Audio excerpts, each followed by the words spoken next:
What's up, guys? So this is my second Phantom Go-Go that I've bought. I've had this one for about a month, maybe a month and a half. Compared to the first one I got, they made some upgrades. This bar here is solid one piece now, instead of like this where it has the latch and you could adjust the height. This one you cannot adjust the height, which it feels more sturdy. It feels stronger than the first one that I had.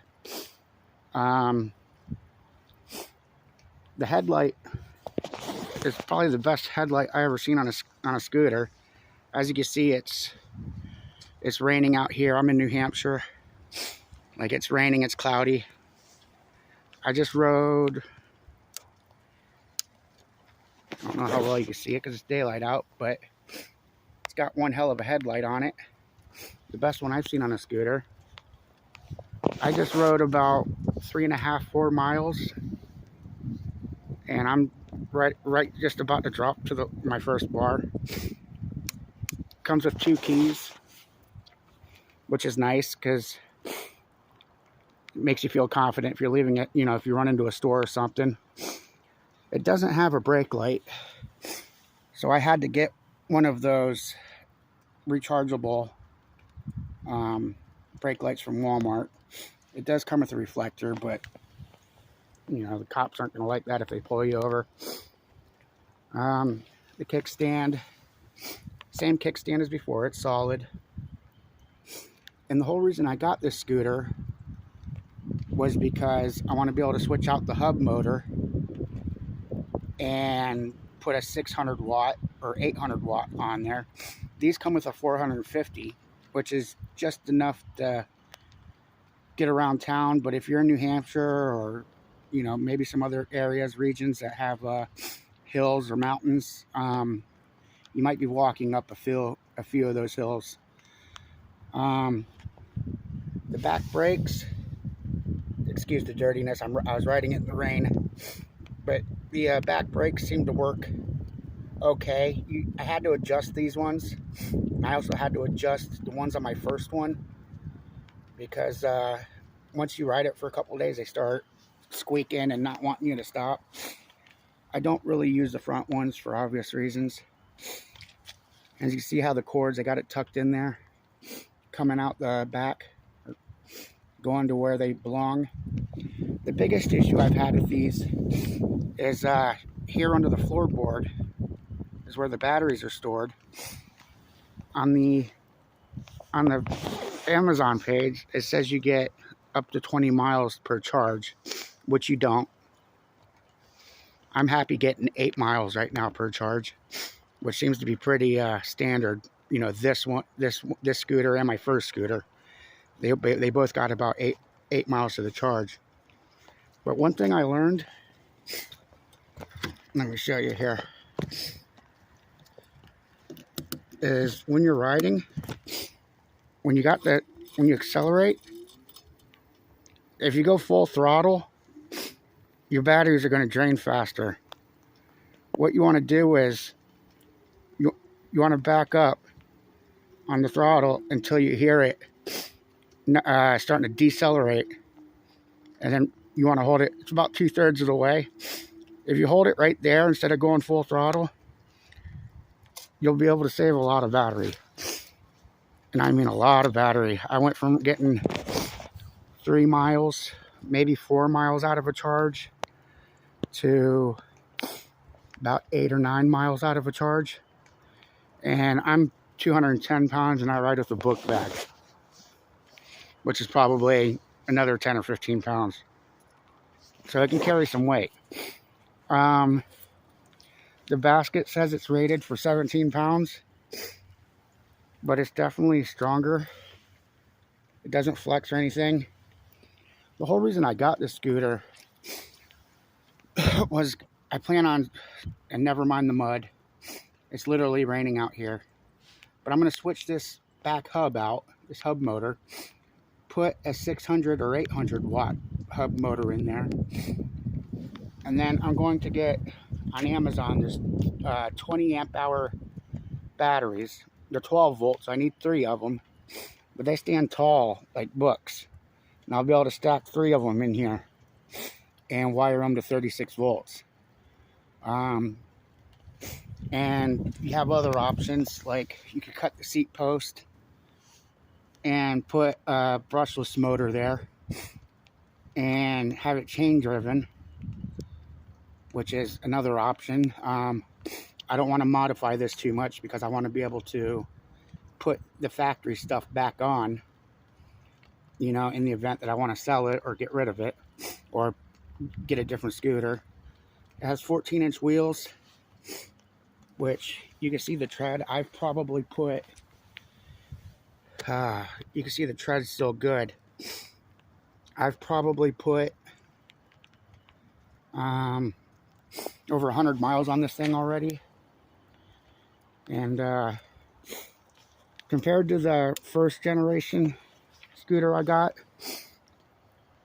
this one's almost identical, with the exception of the extension piece where I used to be able to adjust the height of the handlebars. I can't adjust the height anymore, which is okay because it feels stronger, it feels sturdier. I had trouble with the seat. Notice the nut right there. I kind of had to really crank on it to get the seat to tighten down far enough or hard enough. Because the first couple days I rode it, the seat would loosen up on me pretty quickly. But I had to really crank it down to get it to stay. But after I got that taken care of, it was all right. And I noticed you want to ride with your seat as low as it can go. Kind of helps with your, you know, with your speed. Keeps you from getting too much drag. But keep an eye out because I'm going to be upgrading this here over the summer. And you know, here being in New Hampshire, there's quite a few hills, and most of the hills I can get up the hills, but there's a couple around town that I still have to get off and walk, which I'm trying to hopefully eliminate that by upgrading to a 600 watt or maybe even an 800 watt. The batteries are stored here under the floorboard, but you can see there's not much to it. You know, the battery life is not that great in these things. But if you ride it correctly, when I showed you how to hold the throttle, don't go wide open. Turn back on it a little bit, right to where you're hitting top speed, but you still have some throttle left. It'll really save your battery.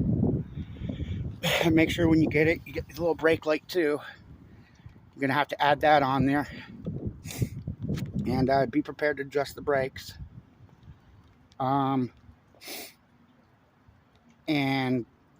the style of the frame, it's great. It feels very sturdy when you're riding it. And I think there's a lot of room for upgrades here. But compared to the second generation to the first generation, this one's built better. And I've rode this in the rain, like today. Didn't try to, but sometimes you got to. And I've rode it home in snowstorms. We had the last snowstorm we got. I had to ride in a tire track, which was about as wide as a scooter, where a truck tire went in front of me. I had to ride in that tire groove. And I rode about half speed, but I didn't crash, so thank God on that. But it doesn't turn that well in the snow. In fact, I had to pretty much walk it through turns. It's not recommended for riding through snow. It's not recommended for riding in the rain. You know, electric and water doesn't mix, so try not to do it. But besides that, my only real complaint is the battery life. If they could increase the battery life to where you actually get 20 miles out of a charge, that'd be awesome. Which is my goal when I add the 3 batteries back here. And I'll be able to put it in an enclosure and run the wires, you know, right through the basket along the frame, right down into the hub motor. And I'll probably have to switch out the throttle I'll have to take the floor up and get to the computer the brains of the machine in there and replace it with the new one. The fender, as you can see, the fender keeps the mud off you, but it puts it all here on the floorboard. So I might try to make an adjustment here, possibly. Seems like I just made that adjustment because it just bent down a little bit. It's got a nylon self-tightening nut on it, but besides that, it's a fun little toy. It does about 15 miles an hour. For driving around town, I could zip, up to Walmart or to the pharmacy, or ride it to work, whatever I feel like doing that day. Just carry your charger with you, because you'll be wanting to charge it at some point. And the charger right here, it has a little rubber thing for the slot to keep the dirt and grime out. I've never gotten a flat tire on it, but I should be able to get inner tubes locally at Walmart or any other kind of sports store. But I haven't been blessed with a flat tire yet.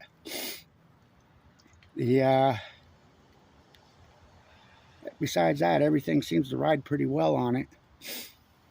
I never use the front brakes. I only use the back.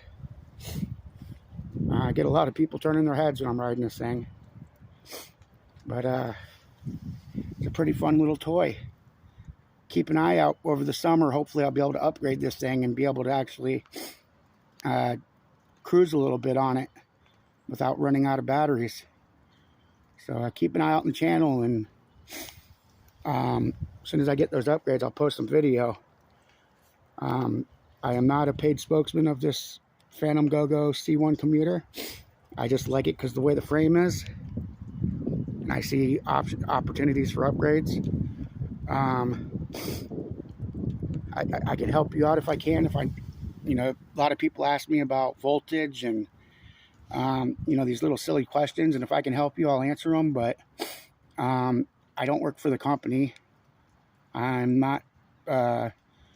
I wasn't asked to do this. I just do this so everybody can kind of see what they're getting themselves into. You're not supposed to ride it in wet conditions. I do, but I take all precautions and try to do everything I can to avoid water. I've rode it in the snow, and it does exactly what I ask it to. The only downfall is the batteries.